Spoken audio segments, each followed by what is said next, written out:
Hello fellow Helldivers, Thornton here, and you might be wondering, why am I in a Doom Guy helmet? Well, if we're going to go ahead and get a Killzone collaboration, we might as well get a Doom one because that game kicks ass. All that being said, today we're going to be talking about the new collaboration, and why it might actually backfire on Arrowhead, and what could be the ramifications of this, and is it going to change, and is it going to be turned into a war bond so that you will have an easier time to get the Killzone items. We're going to go over all of that, but without further ado, let's jump into today's topic.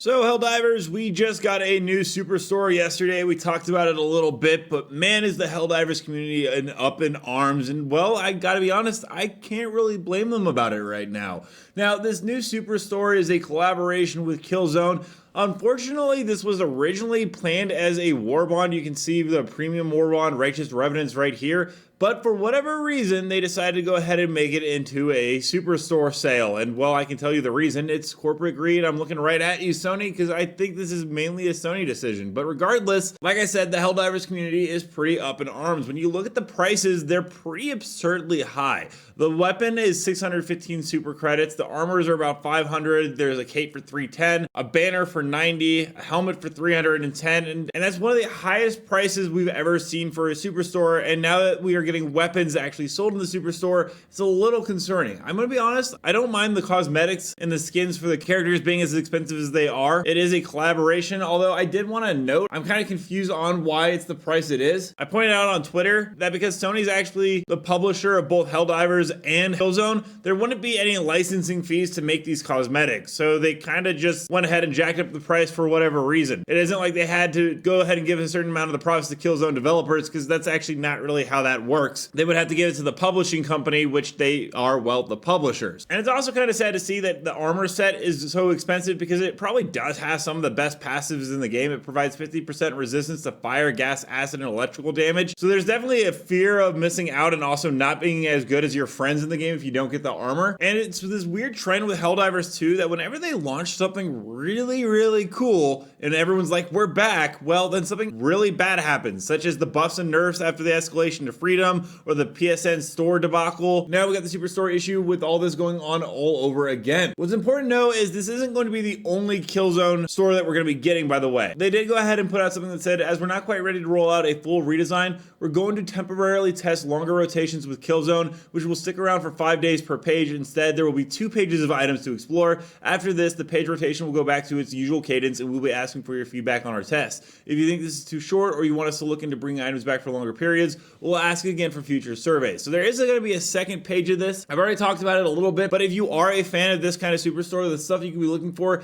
is the AC2 Obedient Light Armor. It has the same passive as the one that we just mentioned. Along with that, 2 new weapons, one being the STA-11 SMG, which is also another Killzone inspired weapon, and the Plas 39 Acceleration Rifle Burst Sniper Rifle. I'm not sure if they're going to put both of these weapons actually in the Superstore or just one of them. Maybe they have 2 weapons for the next rotation. But I think the biggest problem with this is that, well, Helldivers isn't a free-to-play game. Shams made a comment saying, hey, quick comment on the Hellgas stuff. Firstly, this is our first collaboration, so we'll be figuring it out as we go along. Let us know what you'd like to see in the future. Secondly, it's optional. The more of this we sell, the more Illuminate type stuff we can keep dropping for free. However, as the Reddit user Vincent pointed out right here, Helldivers 2 sold 12 million copies at $40 in just 3 months, becoming the fastest selling PlayStation game in history. And I have to imagine that since the Illuminate stuff was actually found in the game files, as we've gone over in leaks and rumors many times before, that all the Illuminate type stuff was already planned. I don't think it's a bad idea to have Killzone inspired cosmetics, and instead of a war bond, you want to sell it in the Superstore, at least for the skins. I still think the weapon should be a war bond. But to make it the price, and it is true that with these 2 pages, it is going to be about $40 to get all the cosmetics for this collaboration. That's about the price of the game itself. If this was a free-to-play game, you'd have a lot more liberty to go ahead and move around. Liberty. But unfortunately, they already took players' money to buy the base game. Along with me, who actually, as you can probably see on screen, is a super citizen, I thought the game had a great monetization system in the first couple of months of playing it. And so I wanted to support the devs, and I got the Super Citizen Edition, which came with that armor. And I thought, you know what? I'm going to show a good studio that I approve of this kind of live service game game and support it. And it feels a little bit backtracky to go ahead and now sell a bunch of cosmetics for so much money. That being said, I do believe that Arrowhead is going to make the right decision. The Hog actually responded to Shams on Discord and said, "You cannot be serious. Those prices are egregious. Your game is not free. We have already paid. You don't get to hide behind a $20 skin as if that makes the difference." And Shams said, "Noted." So I'm going to assume that as long as the player base goes ahead and makes their voices heard, which I definitely think you should, everyone should vote with their wallet. That is the key to systems like this. And it goes for everything else that has ever happened in Helldivers. Whether it goes with the buffs and nerfs or the PSN fiasco, we need to make our voices heard and make them clear that we are not happy with this kind of system and we want at least some major changes, and there has to be some kind of compromise because this current system just fundamentally is one of the worst I've seen for a game that you already paid for. We'll have to see though, it might not be only Arrowhead's decision, and this is my tinfoil hat theory, is that because Conquered, the Sony PlayStation game that they sunk so much money into, absolutely failed, which was going to be their major live service free-to-play game, well, maybe they've now pivoted and realized that Helldivers, after winning so many awards and being so successful and selling so many copies, might be that new golden goose, and so they're trying to actually make it a mixture slash hybrid of what was going to be a free-to-play monetization game and also what Helldivers already is. That being said, we're going to go ahead and jump into some community clips now. Don't forget to submit your own to me at Thornton Smash on Twitter, but without further ado, let's roll the clips. Calling down a sentry! ETA T-minus 1 minute.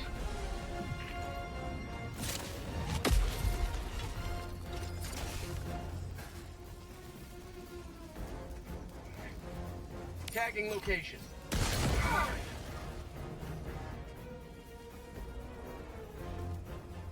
I'm sorry.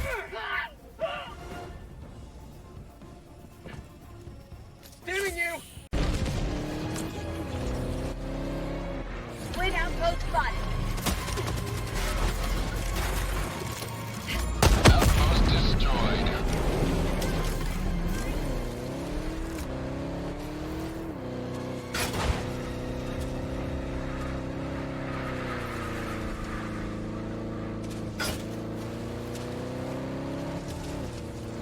Heavy, west, 50 meters.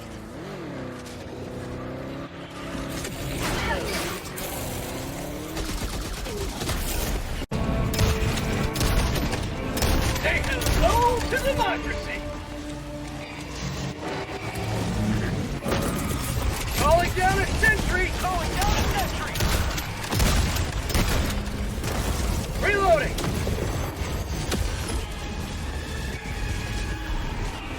Quit!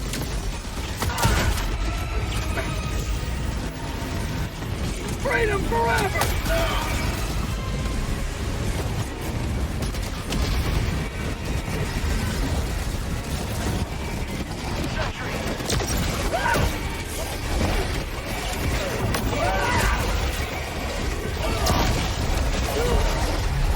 Let me know down below, what do you guys feel about the Killzone collaboration costing so much money? Do you think it's fair and balanced, or do you think that it needs to be a lot cheaper and more accessible to the general player base after already spending $40? Also, don't forget to check out this video and this video right here where I cover more news on Helldivers 2 on the daily. And until next time, everyone, thanks for stopping by and keep ripping and tearing.